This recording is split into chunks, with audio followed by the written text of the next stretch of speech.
PHLY Streamathon. We're here for the Draft Hour. Bo Wulf, very pleased to be joined from left, well, I guess from right to left, but to my left. Derek Bodner, Charlie O'Connor, Fran Duffy. We are 1 week away from the start of the NBA draft, 9 days away from the start of the NHL draft, and what, like 311 days away from the NFL draft? But you've been doing guys 310.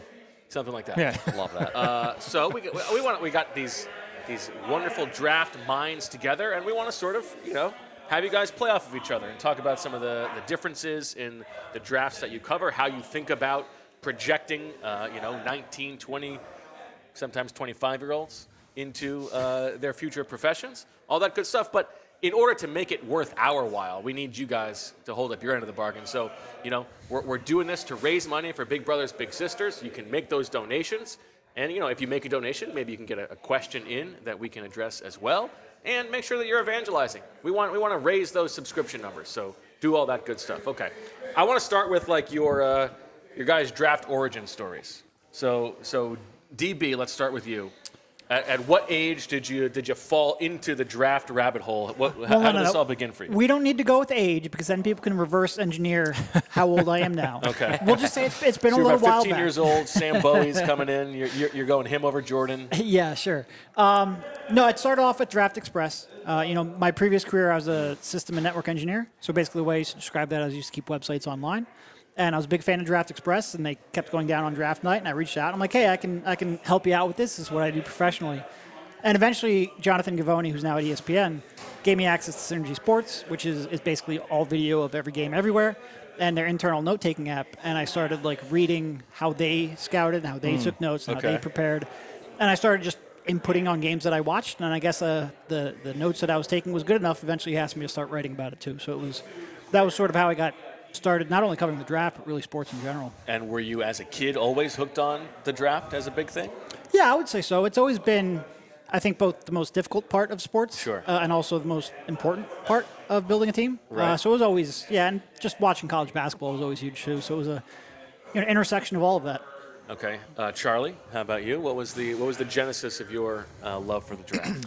Yeah, I wouldn't consider myself anywhere near as an expert as Derek and Fran from a hockey perspective. Yeah, exactly. But for me, it's been more, at least from the hockey but about standpoint. the same level of expert as me is the.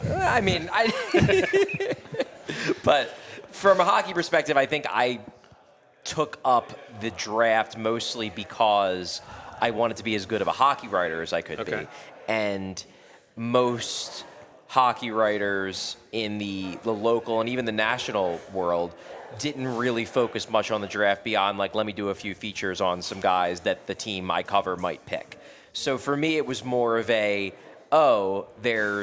a way for me to differentiate myself from other writers by becoming as much of an expert as I possibly can be on hockey prospects before they're even drafted. And also, it forced me to think more like a scout. I do not consider myself a scout. I am not on that level of expertise. But when you're watching tape and when you're doing research, not only does it force you to think more about what characteristics you personally think translate best, it also forces you to kind of take the long view on players and think to yourself, okay, I liked this guy when he was 18, now I see what he is when he's 25, and I know more about him because I remember him from the start of his career, but also I'm now recognizing what I missed in his game, both from a good standpoint and a bad standpoint, 7 years before. Yeah, I do want to get into the lessons that you guys have all learned over the course of time, and things that you were wrong about, or maybe you have come to weigh more or less over the years. But quickly, Fran,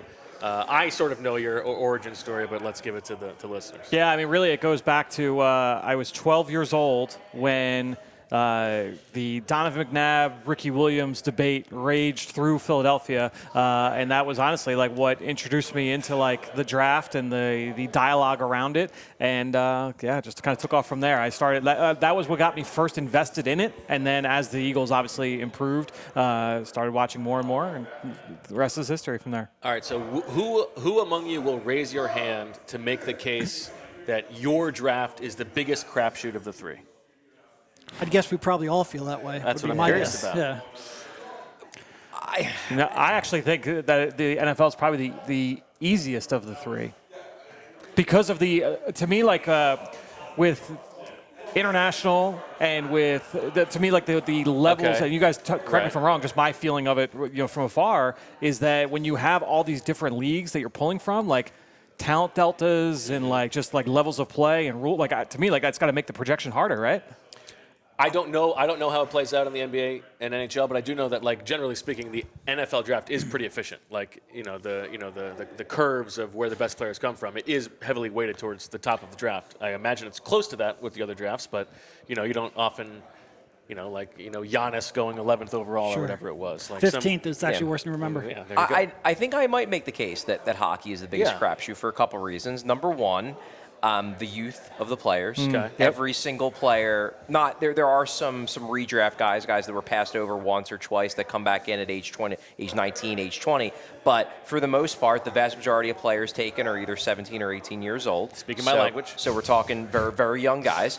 And then in comparison to basketball and football, hockey, college hockey, junior hockey, European hockey, it doesn't have the same scope. It doesn't have the same, with college football, obviously, there are massive college football fan bases. They're on national television. It's easy to watch them. Yep. Obviously, in Europe, it's a little bit different, but college basketball is huge too. Whereas in hockey, Canadian Juniors is big in Canada. No one in the U.S. really cares about it. Right. No one in the U.S. really cares about college hockey beyond the diehard hockey diehards. So I would say that it requires more explicit research rather than you kind of just falling into, well, obviously I want to watch the national championship, so I'm going to get to watch every single prospect in Alabama and Georgia that are going to go in the top 2 rounds. Well, and functionally, because the NHL, because they're being drafted so young, and they also have their own minor league system, like you're drafting these guys before they've even entered that, whereas college basketball, college football function as that minor league system, so Right. you're drafting them once they've already gone through that process and aged up a little bit. I would say it's substantially harder, and this is one of the reasons why I certainly would not consider myself an expert on the level of these two guys, is it's substantially harder to be a non-professional scout and truly feel like you're an expert on all these kids in hockey versus basketball and football, where it's much easier to access significant amounts of tape from those sports. Whereas, I mean, when I say I watch tape on guys in hockey, I'm watching, 1, 2, 3 games that they played over the course of their draft year, because that's all that's available to me. Okay. Yeah, I want to talk process. So when you are, we like to say doing a guy, Derek. Okay. When you're Your scouting phrase, a not prospect, mine. when you're doing a guy, what goes into watching? How many games do you have to watch before feeling comfortable in your evaluation? Tell us all about that. Yeah, I mean, certainly it is. And to Charlie's point, like I do think basketball, I don't know if it's tougher than hockey, because frankly, I don't know jack about hockey. But it's certainly, like, you look at Jokic, 41st pick, Giannis, 15th pick, Shea, 11th. Right. Those are the last 3 MVPs outside of Joel Embiid. I do think there's a pretty direct curve.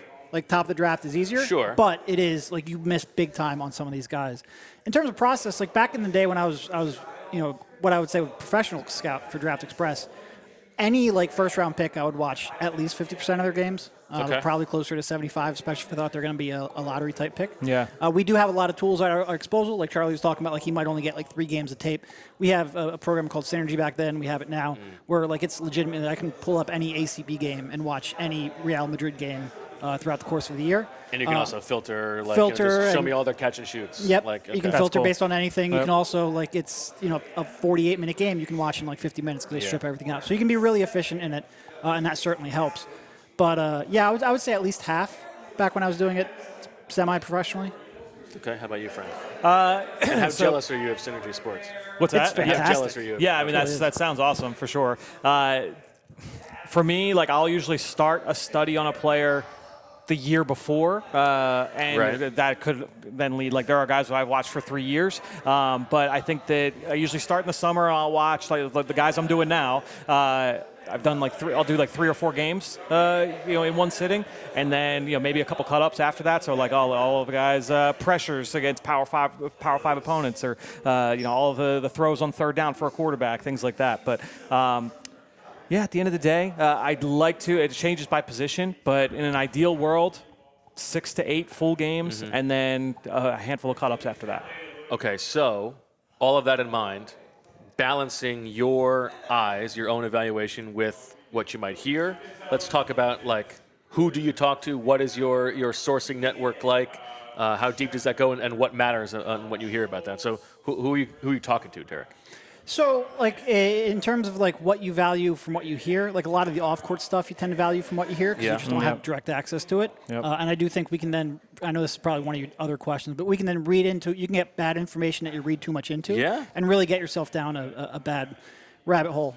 In terms of who you talk to, you know, You don't have to name names. I'm not asking you to, unmask your scouts, but, Merrill Dory, if he's among them. I think it's a lot of these events that you would go to, like Hoop Summit, they're teaming with executives and scouts, so it's easy to sort of, like, make connections there.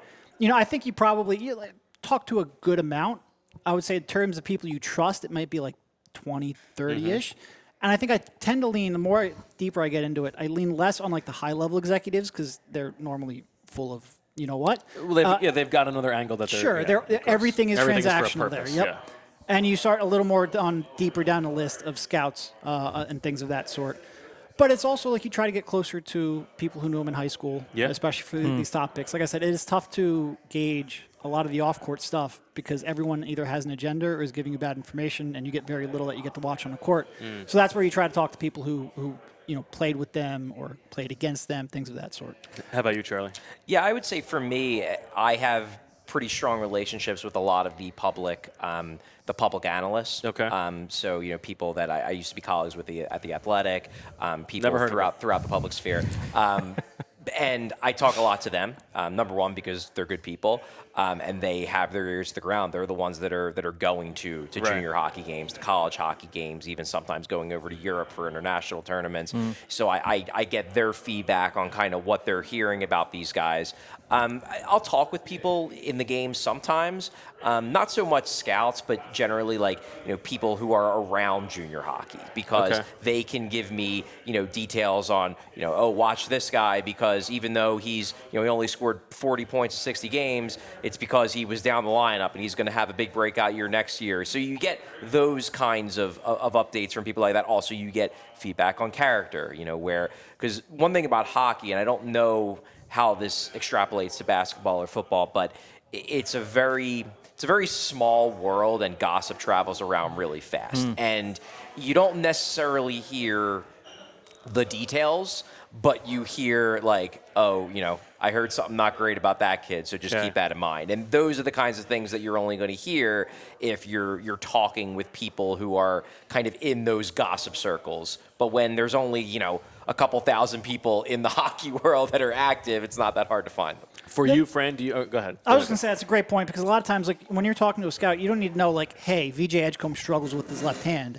It's a lot of context-specific stuff and team-specific, environment-specific stuff that I think they can be like, hey, maybe you should look into this a little bit more. Yeah, is that what it is for you, Fran? Do you care more about the people you're talking to finding out about character and off-field stuff than what their evaluations might be? Yeah, the way I've looked at it, and it changes depending on the person I'm talking to, right? So, the people I'm closest with, I feel best in terms of, asking those prying questions. So I feel like I have to kind of, you have to get to that space with a source, right? So, definitely try and collect as much as possible. I keep receits in terms of, I was going to say, how much do you scout your sources? No, I scout my sources. Yeah, I definitely try and stay on top of that. And whether that's, whether you're talking scouts, coaches, agents, other media personalities, the whole deal. So, just trying to get, and it doesn't mean that they might not even be doing it on purpose, right, in terms of leading astray, but some the information. Of them are. Yeah, some of them are. But some of the people, they might have just been given bad intel on their end as well, right? So,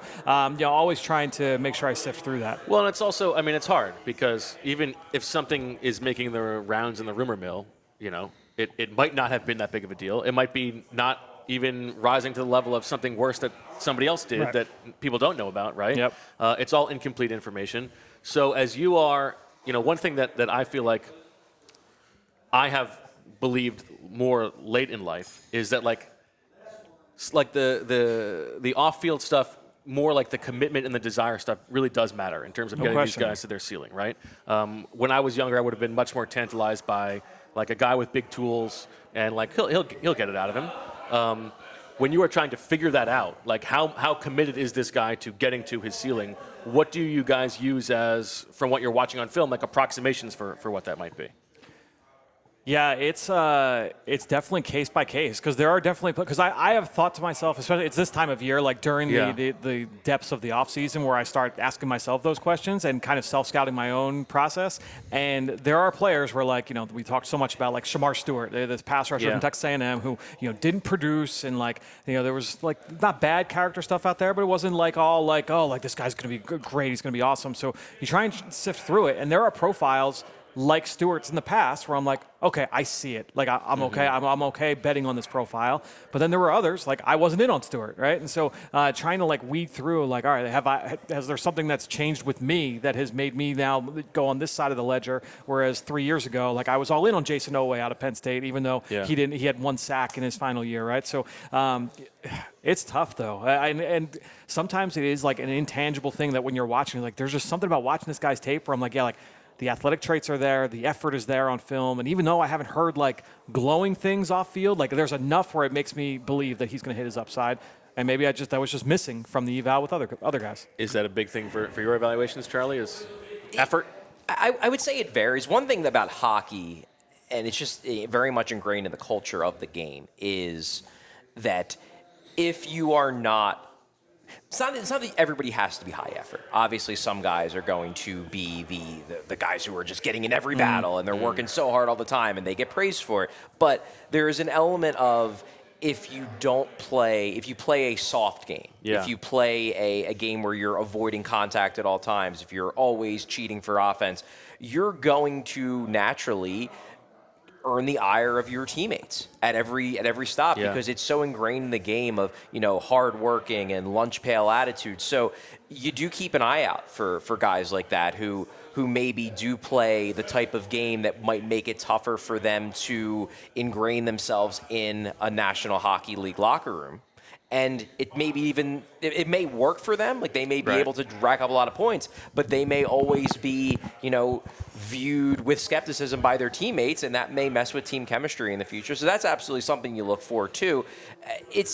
But as Fran said, it really just varies. It varies from thing to thing. Like, for example, skating is a big thing, obviously, in hockey. It's on ice, but some guys, when they're about to be drafted, it's like, well, they need to improve the skating tool. And one thing that I've tended to one way that I've tended to evaluate, like, are they likely to improve their skating, or are they likely to stay a poor skater, is what's their background.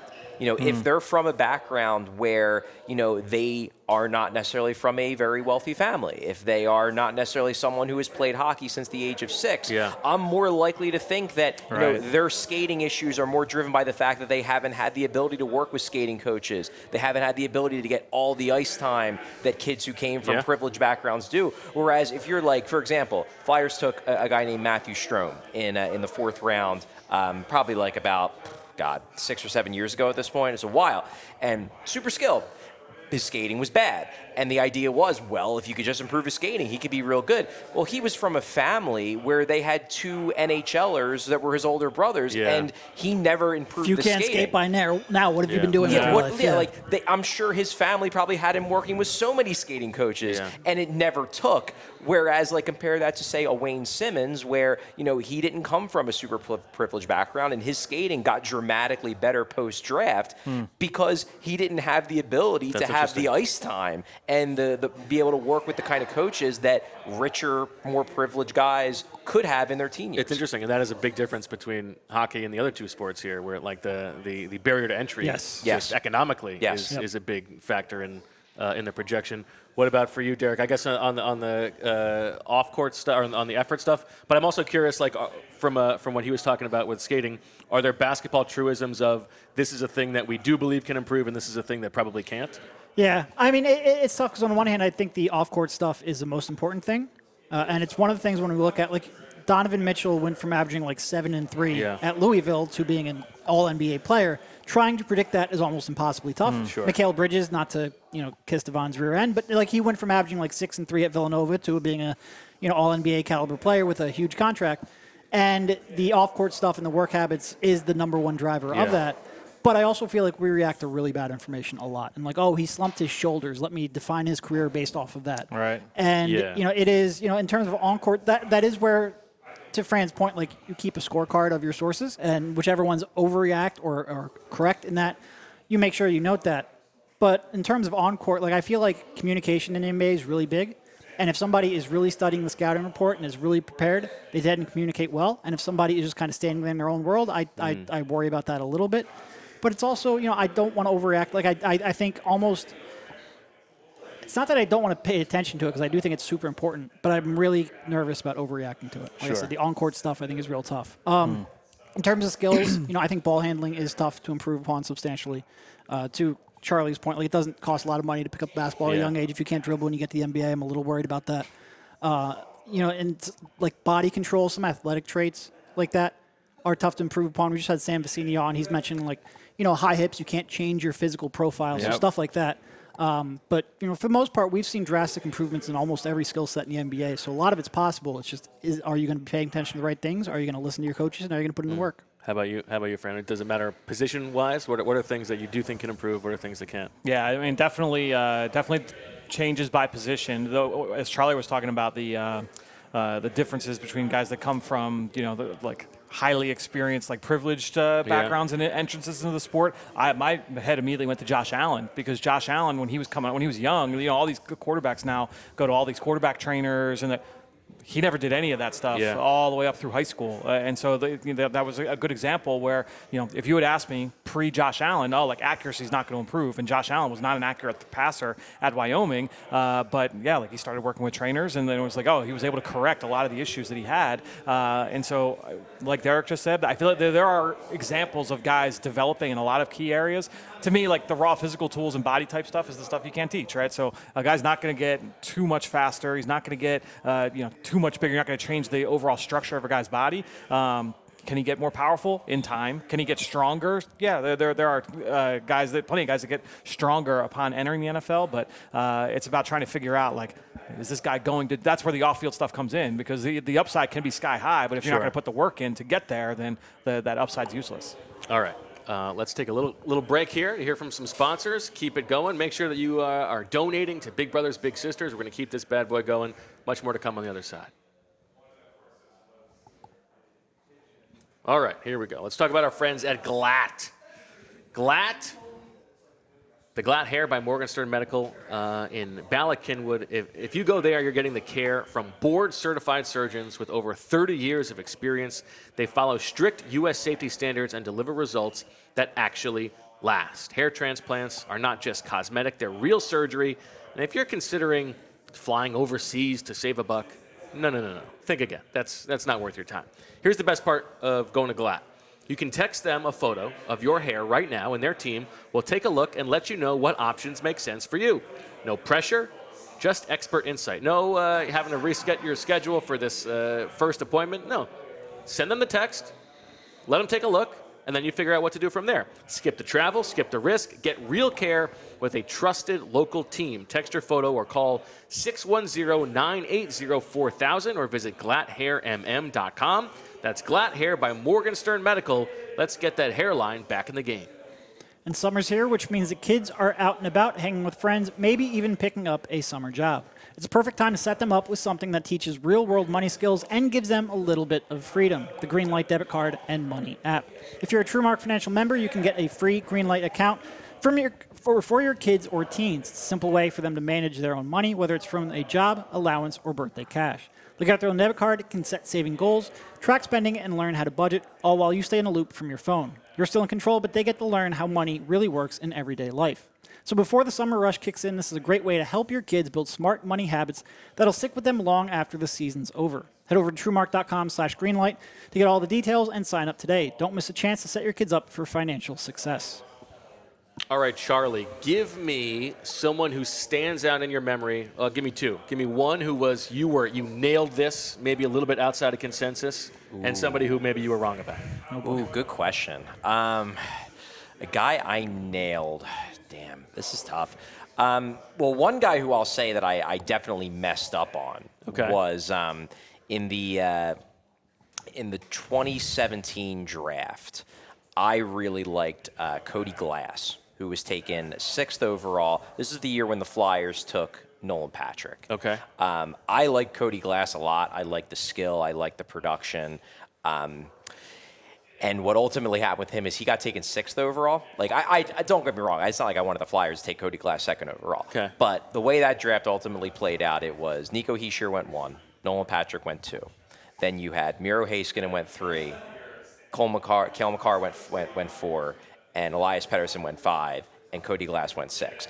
And I was like, oh man, they let Cody Glass slip to 6, and Cody Glass ended up being a total bust. And I think the big thing I learned. Yeah, what was the lesson? The learn from that was how important pace is in terms of style for a pro prospect, especially at the junior level. So one thing you have to realize about junior hockey in particular, and for those who don't know, the way Canadian junior hockey works is you have 3 major leagues. You have the WHL, the Western Hockey League, which is in the west of Canada. You have the OHL, Ontario Hockey League, which is mostly based in Ontario. And then you have the Q, the Quebec Major Junior Hockey League, which is mostly based in Quebec and the Maritime provinces.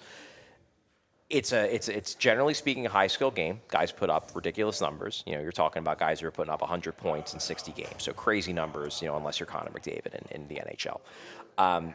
But the game is played much slower. Okay. And skill guys just have more time to make plays. Cody Glass is one of those guys who racked up points because he had a lot of time and could survey his options, could look around. And then once he got to the NHL level, and defensemen are just, converging into you at all times. People are back-checking furiously. You have to make decisions faster. He wasn't as effective, and he's not an offense guy. He's an NHL player, but he's not an offense guy. So that was something that I learned that lesson there. God, if we're talking about a pick I nailed, though, I guess one. You remember the ones where you screwed up a lot. Yeah. Don't you do that as well? Absolutely, yes, no question. One that I guess I would In part point to. because you're constantly reminded of it. But anyway, go ahead. I guess one that I would point to would be Matt Barzal in the 2015 NHL draft. Okay. He slipped into the teens, and he was a guy he was my preference for the Flyers at number 7. He slipped all the way into the teens. The Islanders got him. Now, granted, he didn't become a superstar, but he became a really, really good player, a 1C first-line type guy. And I would have taken him in the top 10. I think in a redraft, he probably goes top 10. I would have taken him over Ivan Provorov, who I also liked, but not as much as Barzal. And in retrospect, the Flyers would have been much better off taking Matt Barzal. The pace thing you're talking about is interesting because I do feel like there are times when you're watching somebody and you just see that they see everything a little bit before it happens, right? They're sort of plugged into the matrix of the game, Yes. of the spacing of the game and the movements. And that's like a fun thing when you see somebody who sees it that way. For you, Fran, who's like your big miss? There's a lot. Somebody learned a lesson from. Yeah, the big one would be Patrick Mahomes, who I had severe doubts about when he was coming out of Texas Tech. I think to me the big thing when you were watch right. him, He lost the Super Bowl. Right. Absolutely. Who could have saw that coming? To me, when I'm looking at Mahomes coming out of Texas Tech, it was like the wild stallion that needs to be broken. Right. It was like this guy just the way he runs around and just does pirouettes in the backfield and holds onto the ball for 18 seconds and then makes a pinpoint big-time throw, 40 yards across the field on the money. And it's like, NFL man, needs to be structure. Yes, there's no way that he could survive playing this way. And for the most part, like that, I think that has turned out to be partly true, right? Where like he went to a perfect scenario where he goes to Andy Reid. Andy Reid reins him in. And look, he has become, if you watched him last year, he is the polar opposite of that player at Texas Tech. Now, part of that might be why that was a relatively boring offense last year. But I think at the end of the day, that was probably my biggest miss, was looking at Mahomes and saying, like, I just don't know if that's going to cut it. I know I was not alone in that area, but I had severe doubts about that for sure. And who will you hang your hat on? The one that I always think of is Tre'Davious White. I remember that. Yeah, I was very big into Tre'Davious White. I looked it up really quickly. He was the 27th pick coming out of LSU. He's a guy I would have felt comfortable with, inside the top 12. To me, projected as one of the best corners in football. And the question was the athletic upside, but that's what everyone looks at that position as a stopwatch position. Like it's all about height, weight, speed. He was a player that to me was like the hallmark of toughness, instincts, ball skills, like that plays at corner, and that played really well for him up until the injury set in. That brings up another question, which I will get yours in a second, Derek. But we have talked about, like, you feel very good about corners specifically. right? My projections on corner, right. Do Derek and Charlie, do you guys feel differently? Like you can evaluate certain types of players or certain positions of players better than others, maybe? That's a good question. I feel like guards, because in order to be a good collegiate guard, like you have to have pretty advanced skills. Okay. So I think that's a little bit easier of a projection to make, especially, I think the limitations of short guards are pretty obvious at this point. Big men, I think, because just by virtue of being big, they can take longer to develop. Yeah. And you can make an impact even if you do not have the requisite skill set to do so in the NBA. I would guess that's probably how I would answer that. But, I don't feel confident in any of my predictions, quite frankly. Yeah, I would say I feel the most confident in my ability to evaluate centers. Okay. Mostly because, the thing that I value more than any other trade is hockey IQ. And if you're going to stick down the middle, you need to think the game at a high level, and you also need to play the game with a serious attention to detail. You need to just have that innate way of finding spaces to make yourself an outlet for your defenseman.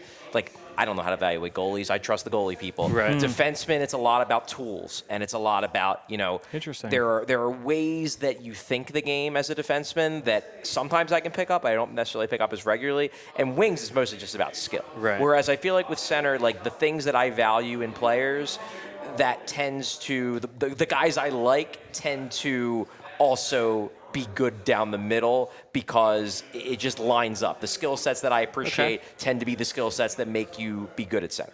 All right, I like that. All right, Derek, give me your who's the one who got away?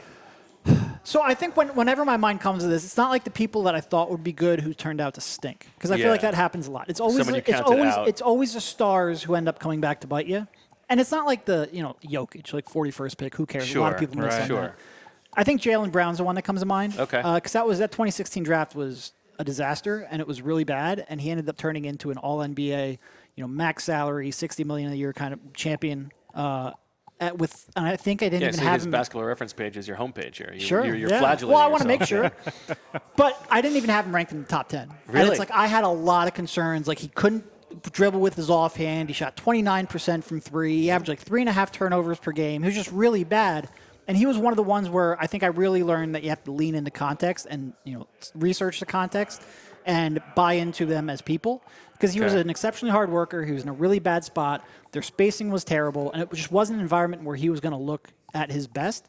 And he had so many physical tools that if he had that kind of outlier development where all of a sudden he went from a 29% college three-point shooter to a 40% NBA three-point shooter. It's crazy. And he bought into a team environment, he could be incredible with that kind of physical skill set.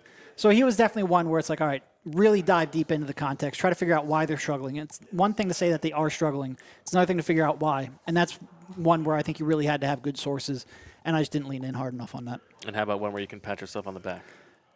I would say, and to this point, like I remember those way less. Shea Gilgeous-Alexander, current MVP, about to win a title, probably. There was a lot of debate with the Sixers had the 10th pick at that time. And I spent a lot of time debating, like, no, they should take him. I think I had him like 6 on my big board. He ended up going 11th, I believe it was, right after the Sixers. And nobody wanted him because it's like, oh, well, he's another guard. There's shooting concerns. Didn't take a lot of threes, all of that stuff. You don't need that kind of overlap. And it was just reinforced, like, no, like, if there's someone I believe in, I don't care about positional overlap. I don't care about any of that. If you think someone can drastically outshoot their draft shot, and look, I don't think anybody predicted he would be an MVP caliber player. Otherwise, he wouldn't have been traded. He wouldn't have gone 11th. But I certainly believe that he was good value at that spot, and he had the chance to really develop into an amazing All-NBA caliber player. So I would say he's probably a hit, and certainly one where you learn to trust your gut and not worry about team it's needs or probably anything fair like to say that in NBA draft conversation, need and fit seems to rise to the top a little bit more than the other two. Hockey must be completely in the long view, far right? down there. You can't factor that in at all. I mean, I would say it comes into play a bit in terms of like building up organizational depth. And then also if you're at the very top, like the Flyers right now, they're probably going to lean center with the 6th overall pick because you're drafting high enough where it's not going to take that long for the guy to show up. But once you're in rounds 2 and rounds 3, and even beyond that, I mean, you're probably just going to take whoever's best on your board because who knows what your team's going to look like in 5 years when he's ready. And even then, even if they're coming, you have 3 lines, right? So there's always going to be a path to playing time. Football, there are so many spots. Yeah. You're not going to draft a quarterback in the top 10 if you have a great quarterback, but you need to think big picture. Do you think that can be overvalued in the NBA? I do think, and for the most part, like I think people drafting at the top, they don't really care about fit because they should. If you had stuff that you were concerned about fitting around, you wouldn't be drafting third overall. And I think when you get deeper into the draft, you don't really care about fit because it's so tough to get a guy who sticks, quite frankly, after the top 20 picks, that you're just trying to find somebody that you believe in. I think where it probably fits a lot is like the 5 through 15 range. Because you clearly have some talent, although now with the flattened lottery odds, it's not so much of a guarantee. But you have some talent. You have to complement them some way. If you draft someone like the Sixers right now, if they draft Jeremiah Fears, who's like a 6'3"-ish guard, frail, he has to be significantly better than either Maxey or McCain to really justify because he can't really play with either one. So I think there's edge cases where you worry about fit. But also the NBA has just gone so positionless. Like I don't think anybody really cares if you have. It used to be back in the day, like all right, you're a point guard, you got to pass. You're a shooting guard, you got to shoot. I don't care about passing. That's not really the way it is. You're kind of outside of center and point guard. You then just have 3 kind of wing players. So I think it's a lot easier to not care about fit too much. But there are situations like Fears because defensively he can't fit, or maybe like a big man when you already have a center. But even with Fears, is it? I don't have an opinion on him as a player. But if you think that he is the best player available, and you're just talking about getting the best asset, whether you trade him eventually or you trade Maxey or McCain at some point, like isn't that what it should be about? A little bit. Like I think it comes down to like confidence level. Like if you have confidence that he is going to exceed your current players, if he is going to be an all-star or an all-NBA caliber player, you take him and you deal with it later. It's just there's like a bar that he has to clear that's maybe a little higher because he doesn't fit. You mentioned something before, Derek, when you're just talking about, you don't feel confident in any of your projections. No. This is, Fran, this is like, you are putting your opinions out there on all of these players. How do you overcome like self-doubt on if you are away from consensus on somebody? You feel strongly about it, but there also has to be like a, man, how good do I feel about this? How willing am I to put this out there and to be this far away from consensus? Honestly, it's like the cases from early of doing it where it's like, all right, I felt strongly about this, and maybe I couched it, and then what I thought was the case, like, turned out to be the case, and I'm like, man, like, well, I wish I was more convicted there. To me, like, that feeling is worse than the opposite. So it's kind of just, and I was reading Derek, your piece on one of your pieces on Ace Bailey that you just posted recently, and you talked about like the hit rate just at number 3. Yeah, it's like 9. I went back and I looked at the last 24 drafts. And I compared the third pick with like the next 5 picks. So like people who would be realistically in that range, and using all one metric. And the people drafting third got the right player like 9 out of 24 times. And that's a third pick in the draft. That's the third pick in the draft, right? And to me, like every year, and that's not even that bad. No, right? But like, that's why when I say like how confident are you in your evaluation? I'm not, because even like the best of the best, the professionals who devote their entire lives to this, they can't be confident. And every spring when we get to on the NFL calendar, it's all right. Let's redraft last year's draft. And if you looked at if you're ranking receivers right now, you're ranking Brian Thomas Jr., who was a middle of the first round pick, ahead of Marvin Harrison Jr., who was a number 3 pick and everybody's favorite, or number 4 pick and everybody's favorite wide receiver from a year ago. And 6 months later, we're like, oh yeah, he's definitely better, right? And so people get up in arms. I say people as in like fans, readers, viewers, like get up in arms about people that are off the wall in terms of in their minds away from consensus in terms of ranking. But then we are so willing to just all right, now we're going to pivot 6 months later. There's no reason for that. You have to understand that we're going to be wrong. Sometimes you're going to be right. Yeah, and I think from my perspective, I mean, I really have to couch my opinions because I know that I'm not evaluating as large of a sample as the scouts are. Like I just don't have access to the kinds of even just talking about viewing. Like I can't watch half a guy's games or 6 to 8 games in a 12-game season or however many games they play in college football these days in a season. But I have to more look at my draft boards not as like this is it and this is the end all be all, more like this is my ranking of the guys that I've obviously watched, but also the guys that have the traits that I value. Like I did an article last week on like my 10 favorite players in the draft, and I made it clear that like these aren't the 10 best players in the draft. Some of these guys I have like a second round grade to, but they're the guys that have the traits that I personally value the most, and these are the guys that if the Flyers were to take, I'd be very excited to cover him and to follow him closely for the next 4, 5, 6, however many years it takes for them to become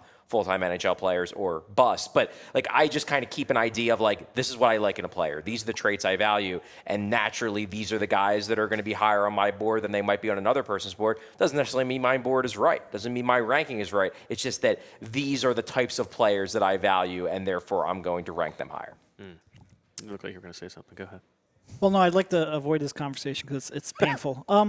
No, but to going back to it just briefly, like if you're confident, I feel like that's when you're confident in your eval, that's when curiosity stops, and that's when you're going to end up missing something. So I think there's like it's almost silly to be confident in some of these things.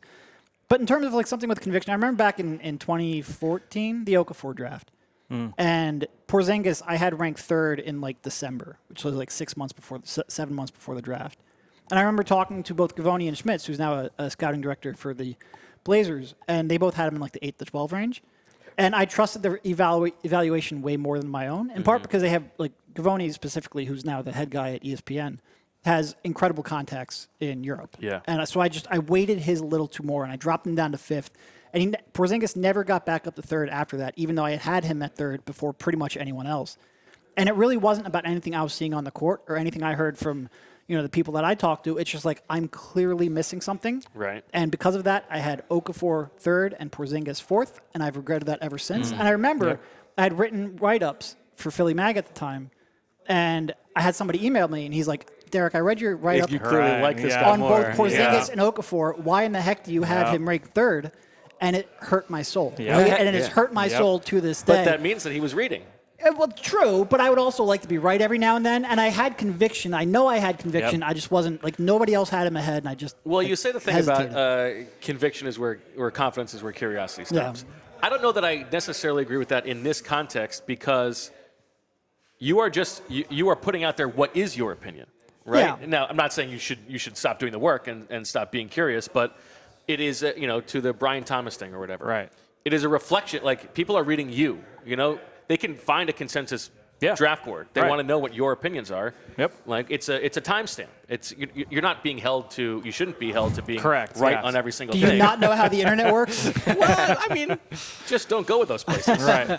Turn your mentions off. Yeah, I mean, but that's to me why people get so up in arms about that stuff. Whether it's ranking quarterbacks in the NFL right now, or if it's pre-draft rankings. It's at the end of the day, it's one person's opinion, and you're going to be right, and you're going to be wrong. Yeah. All right, we're going to take another break. Yep. Back with more on this very fun conversation about the draft. Tell you about our friends at Ace. If you've got an outlet you said you'd fix last summer, Ace Hardware Home Services has the person to fix it. Because now they're not just the helpful hardware folks, they're also the helpful home service and repair folks. From plumbing and electrical to heating and cooling, they've got the trusted pros to keep your home humming all year long. Ace Hardware Home Services, they're bringing helpful home, the helpful you love, from the store now to your front door, from Philly to the Jersey Shore. Visit Ace Hardware Home Services online at acehardwarehomeservices.com to get started on your next project. And we'll now hear from our friends over at Art of Words, because a picture is worth 1,000 words, and this local Philly artist proves it. Each piece is made entirely from handwritten words, like every Philadelphia Eagle forming the link, every Philadelphia Philly shaping Citizens Bank Park. And it's not just sports. He's captured Boathouse Row, Reading Terminal, the Philly skyline, the Jersey Shore, and a whole lot more. These are unforgettable gifts for sports fans, for graduates, housewarmings, Mother's Day, Father's Day, any occasion under the sun. And he started selling this art out in Lot K and at Rice's Flea Market, and he credits Philly fans for launching his career. It's available for dozens of teams and cities as well. There's something for everybody. These pieces are total conversation starters. You're going to spot a name, then you spot another and another and another, and soon enough, everybody is reliving their favorite sports memories. This artist has been featured on the Today Show, on ESPN, and in TED Talks. Check it out at artofwords.com. That is artofwords.com. Use code PHLY at checkout for 15% off your purchase. Charlie, how much do you think, like, the context of where a guy gets drafted in hockey matters to his overall success story? That's a really good question. I would say that it matters and it doesn't. The way it matters the most, I would say, is if you're a first-round pick, you have to be really bad to not at least get a shot in the NHL. Like, you have to not get a contract, to not get at least a look, because generally speaking, so many people in the organization, whether it's the general manager, whether it's scouts, whether it's the entire front office, they're invested in your success. So they're invested, even if you're underwhelming in, in your post-draft years when you're in juniors, if you're underwhelming in the AHL, they're going to look for reasons to give you a chance. Whereas guys who were taken in the 5th round, a lot of times, like if the 5th round guy's outplaying the 2nd round guy, they're going to look for reasons why you should stay below him on the depth chart, because they don't want to be proven wrong in terms of their initial evaluation. That said, in the end, I do believe that, like, once you get to the pro level, once you get to the NHL level, like, the coaches don't care. The coaches, like, if the coaches have a 5th round pick and a 1st round pick on their roster, and the 5th round pick is just better, the coach doesn't care who was taken first. He's just trying to win games. So eventually, it does get worked out the way it should. But I will say that a 5th round pick, even if he proves to be really good, much better than where he was taken, it's harder for him to move up the ladder as opposed to a 1st round pick who's going to be given every opportunity to succeed. And is it generally the case in the NHL that, like, the best players are self-evidently good very early? Or is within once they make it to the NHL, are there still levels to their improvement, like, many years over? I'm thinking about in basketball, right? Where, like, Jaylen Brunson takes him like 6 years of being in the NBA to become a really, really good player, right?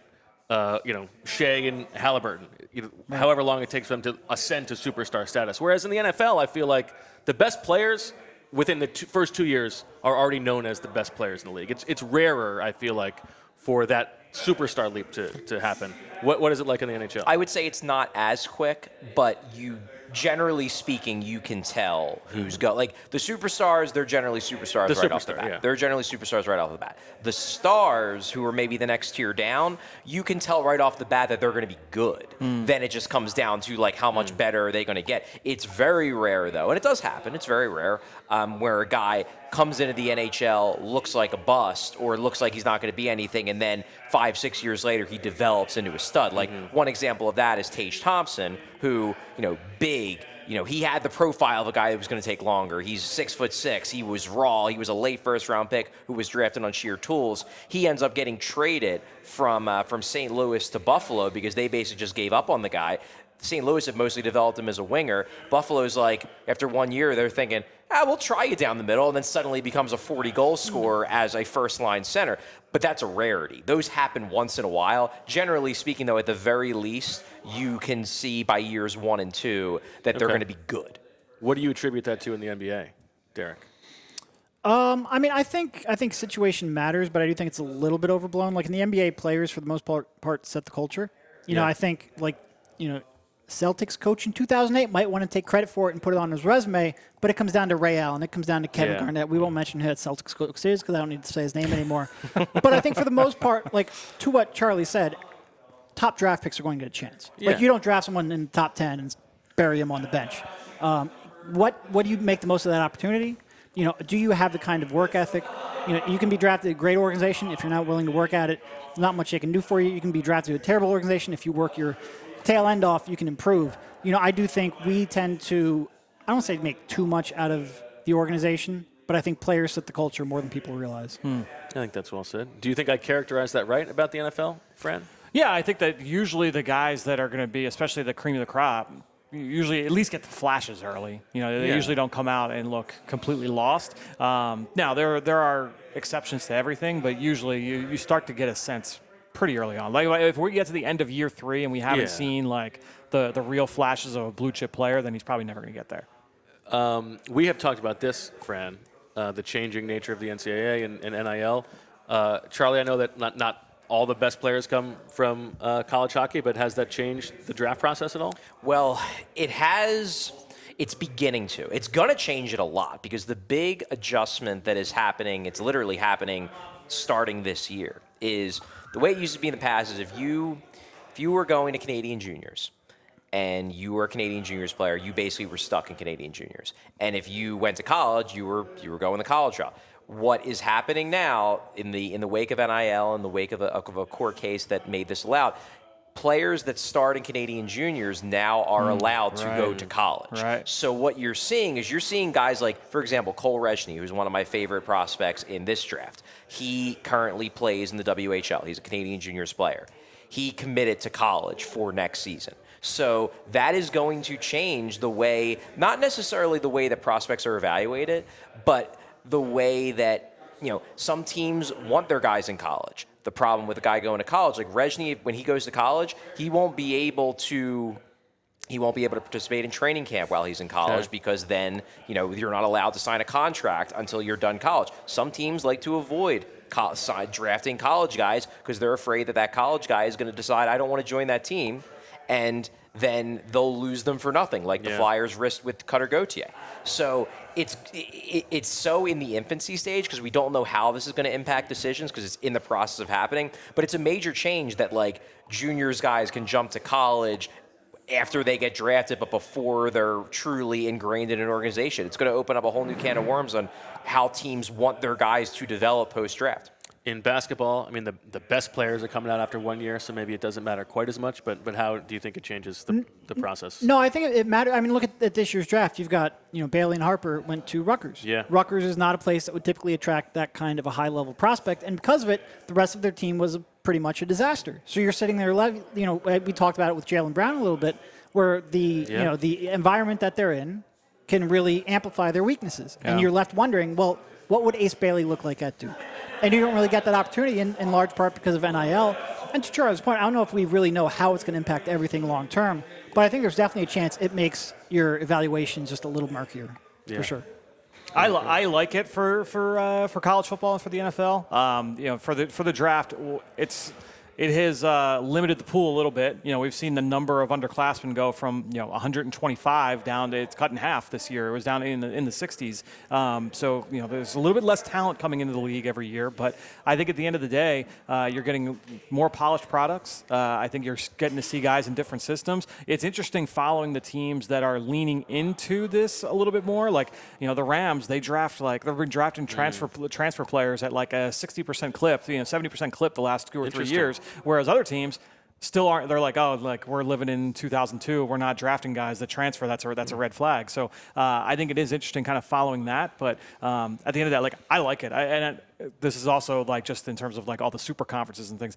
I also just love where college is going in that direction from a selfish player evaluation standpoint. I love that it's a random Saturday in September and it's Washington versus Ohio State. We would not have gotten that until bowl season 5 years ago. Because you read his Ace Bailey stuff? Yeah. You drafted Ace Bailey at 3 overall? I'm going on the Sixers show in an hour. I also haven't published a weaknesses article yet, so maybe hold your opinion until then. I don't know if I need to see it. Does the Ace Bailey scouting report remind you of a football prospect? I hadn't thought about this. This is a good question. I have to think about it a little bit more. Length, that's a good one. Yeah. Skill, raw. Yeah, length, skill, raw. Some questions. Got to be an edge guy. Yeah. Maybe it's what's his name? Who everybody points to as the edge rusher who succeeded without sacks. Oh, Donnell Hunter. Donnell Hunter. Yeah, maybe. Yeah. Maybe. That's not bad. He was a third-round pick, though. Yeah. This guy's going to, probably top 6. That's true. Well, maybe 3 overall. Trayvon Walker, maybe? Yeah. That's a good question. I hadn't thought about that. Do you guys have any questions for your compatriots here? Is there any shop that you guys want to talk? Well, I'm intrigued about the transfer element of NIL. So, you don't think that jumping from program to program, that doesn't complicate your analysis of a guy and his skill set and how he fits in different environments? It can, but it's also good to be able to see them in different environments too sometimes where, there's players where it's this quarterback is in this system that's a super user-friendly pass game. To go and see him do something different, that can be beneficial. And now there are times where I'm watching, I just wish I could see him do something different. So being able to get to see that can be a good thing. And there are scouts who say they like it because part of the problem with all of these sports is we're talking about teenage or young adult men. How are they going to handle changing situations, being given a little bit of money, all of that stuff?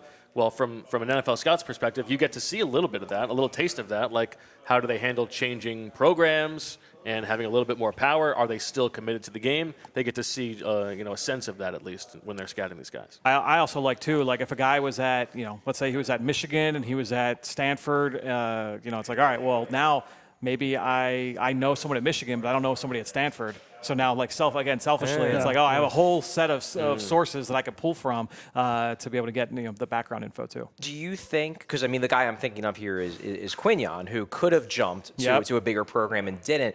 Do you envision down the road that teams will be impressed by that, be impressed by the loyalty, or will they at some point decide that maybe that's not a great thing for a guy to do? Some already are. And I mentioned like there are some teams where they're not taking transfer guys, and when you go back and you listen to the GM and you listen to the coach talk about the pick afterwards, that is often brought up. Oh, this guy could have jumped and he didn't. And so like even now, like as I'm building out the draft guide for next year, there are players where I'm going through interviews and going through quotes, and it's like, all right, let me search Charlie O'Connor transfer portal, and you can hear this guy talk about, oh yeah, I had offers from so and so. I could have taken $4 million to go here, but I wanted this coaching staff showed belief in me. There are teams that were going to eat that up.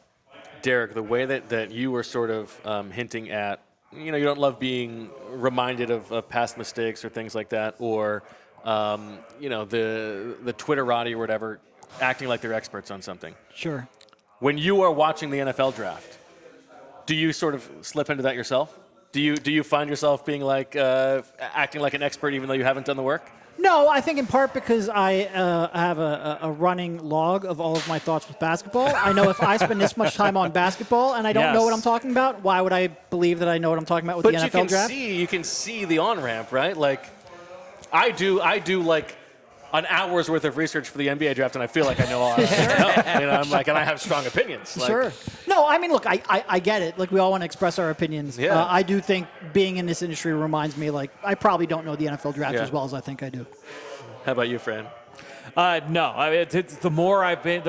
The longer I've been covering the NFL draft, the less likely I've been to like jump in, hold both feet, and feel really confident about my NBA takes. But are you guys all just generally intrigued by the baseball draft? Will you do like the cursory research and just feel like you kind of like just like the process of guessing how these guys are going to turn out? Baseball, no, but the NFL draft, absolutely. Yeah. Baseball, it's too long of a delayed gratification. Yeah. I can't. Yeah. I just joined a dynasty baseball league last year, and so when we did like the rookie draft for the first time, I just traded Chase Burns the other day. Big deal. I'm going through it. I don't know anybody in the majors right now. If you said that if you put the Braves roster in front of me, I'd be able to pick out like 3 names. Yeah. But just going through and I'll just read the profiles on players and just say like, all right, like this is a stock I'm willing to buy. Mm-hmm. That part of it's fun. And there's an extreme confirmation bias for me in particular with the NFL draft recently and the Eagles, where when the Eagles were regularly countering public opinion, they were regularly making bad picks. Yeah. And now since they have started just like taking the guy everybody wants, they end up taking really good players. Is that a thing in hockey, like the consensus boards? And are there teams that actually feel like they do better or worse than that, or is it all just sort of come out of the wash? That's a really good question. I would say that there absolutely are teams that they tend to pick in a way that online fans in particular really like Carolina being the main one, because their whole focus is we're going to take skill guys with lots of strong statistical production in their junior leagues or wherever they play, and our view is that a lot of these guys are going to bust because they're not going to translate, but we're going to get a few big swings, whereas other teams, go more on tools and not necessarily on high production, and the online community is like, oh, they're so dumb, but they're going to find guys that the online community totally missed on. So it's an exact science, as Derek said. It is interesting. I feel like there's 2 ways to really get yourself in trouble with the draft, and the one is hurting, and the other one is being contrarian. And they're both equally dangerous, and they're both, I think, something we all fall into. I have talked to people in the NBA who are like, look, we don't get it right as high as you would expect compared to like the public stuff, we sink so many resources into it. Right. It's almost like I almost say it's following consensus, but it's like they don't believe that they can get it that much more right than everyone else. Well, there's some humility that is required, right? We didn't even get into like the analytics part of it and what numbers might matter. Maybe we'll save that for the next Streamathon. So thank you guys so much. This was a lot of fun. Yeah. It was fun. Coming up in the 2 o'clock hour, we've got the PHLY Eagles show. Kyle Neubeck and Devon Givens going to join me. We'll see if we talk nearly as much castration as we did on yesterday's show. No shot of that. Thanks to everybody for watching and listening to this episode. We'll be back in a little bit.